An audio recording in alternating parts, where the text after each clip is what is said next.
So, over the last week, we saw that US EPA, which is the Environmental Protection Agency, has come out and its lead administrator has mentioned that they will potentially reconsider pollution rules for cars as well as trucks going forward. Now, by 2027, we were expected to see new rules come in which are more greener and more cleaner, essentially triggering a pre-buy in FY26. Now that these rules might be looked at again and might be delayed going forward, there is an expectation that the pre-buy might not happen now going forward, and that will be a negative for all forging companies such as Forging. So in this particular conversation, we're essentially looking to see what kind of impact that might have if there is no pre-buy in FY26, or even so if these rules are delayed. The other aspect is, while it is a negative for, if there is no pre-buy, what kind of impact in terms of revenue and volumes might Forging see? And finally, another thing that I would be very interested is the Class 8 truck orders. Now that has been, affected over the last 3 to 4 months, especially since September. It's down 3%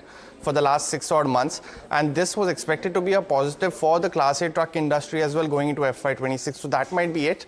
And also on some potential tariffs, because roughly 45% of all Class 8 trucks for the US comes from the are built in specifically in Mexico as well as Canada, and that will be roughly impacted by the 25% tariffs on April 2nd. So just some of the key data points to look at, but essentially the main topic is, of course, the US EPA, which is reconsidering these pollution rules. Absolutely, and that's actually what we're going to take to Mr. Vidyashankar Krishnan, Chairman and Managing Director, Forgings, who's joining us now. Mr. Krishnan, very good morning to you, and thank you so much for your time with us here at NDTV Profit. And let me bring that to you. The commentary on environmental pollution norms that the United States, now under the Trump administration, wants to re-look at. That's the core issue at the end of the day. What does it mean for Forgings, and especially for Class 8 trucks? If the EPA norms went into existence or go into plan as anticipated by 2027, there will be a pre-buy in 2026, and that would lead to at least a couple of $3 to $4 million of improvement in sales, as far as we are concerned. The other side is that if the norms don't come into effect in 2027, pre-buy will not be there, or if the norms come delayed, then the industry will go on per regular standards. In one way, that is also good. There is no negativity, because what happens is that if 2026 there is a pre-buy, 27 there will be a slump due to pre-buy. Now, if the pre-buy is not there, well, the demand will be evened out over a couple of years, which is also good. It's not a bad thing by any stretch.